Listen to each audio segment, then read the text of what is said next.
An Introduction to Health Commons, a project of Science Commons, Collaborix, CommerceNet, and the Public Library of Science. The way that we find drugs, cure disease, and manage our health isn't working. Let's take the example of river blindness. This is a picture of the black fly. It carries a parasite that causes the disease known as river blindness, which currently infects 18 million people worldwide. 300,000 of those people have permanently lost their sight. Most of these people live in countries below the poverty line, and although there is a drug that's available, it has to be taken over a very long time period, which is impractical in the developing world, and does not actually kill the adult worm. Now, if we wanted to go from basic information about this disease, its genes, and its functionality, to a drug, on average, we would have to assume a cost of about $1 billion and a time frame of about 17 years. This financial reality means that not only is there no good cure for river blindness, no business can afford to look, and as such, businesses focus on the diseases that are likely to yield great returns, such as obesity, erectile dysfunction, and hair loss. Globally, over 1 billion people suffer from neglected tropical diseases like river blindness. Closer to home, 6 to 8% of our population suffers from what are known as rare and orphan diseases, of a total of more than 7,000 disorders, again, none having enough people that any business can afford to make it its focus.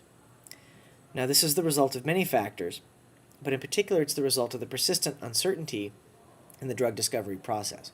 Despite the apparent linearity of the process, like in this graph, the discovery process is in reality much more uncertain. There are profound knowledge gaps.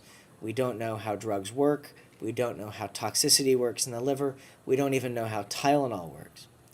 There are system process failures in the way that we manage and exploit information.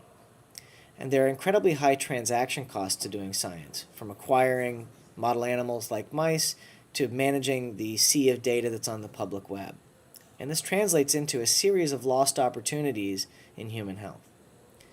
Now, we have looked at problems like knowledge gaps, process failures, and transaction costs before, and it's important to look for inspiration to places where we have successfully solved these problems. And one such place is the network. So the network has revolutionized the way that we live. It's revolutionized the way that we find information. We're very accustomed to getting accurate results to complicated searches on the web. It's changed the way we shop. We take for granted that we can go on the internet and find books of interest to us, even remote foods of interest to us, or something as arcane as a Pez dispenser. And it's revolutionized the way that we sign agreements as well. We're not accustomed to high transaction costs and contracts on the internet. But it hasn't revolutionized the way that we do science, and as a result, the network works far better for queries having to do with shopping than to do with human health. So it's now time to bring the same revolutions to the science processes that the network brought to the business processes through e-commerce. Science has undergone a series of technical revolutions, like high-throughput robotics, the miniaturized parallel experiments that we take for granted in our laboratories today. And technically, we've watched data change from something that's inherently analog to something that's inherently digital. But these technical revolutions were not accompanied by process revolutions, so that a funder of science in Huntington's disease funds 4 scientists, while a funder of science in Parkinson's disease funds 5. But despite the fact that they both work on the brain, there's no connectivity. If there is connectivity, it comes through the scientists themselves, not through the funding organizations. But a network begins to connect those funding organizations, these centers of knowledge, with the understanding that they're all looking at the same brain, and therefore they have something to benefit in sharing together.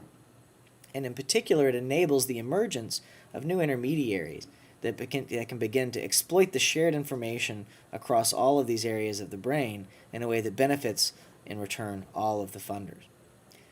Now, just as the network in digital terms doesn't simply move bits around, but it moves the descriptions of bits that help us find books, the science network will move reagents, materials, data, biological samples, binary code, model animals, and indeed even drug compounds.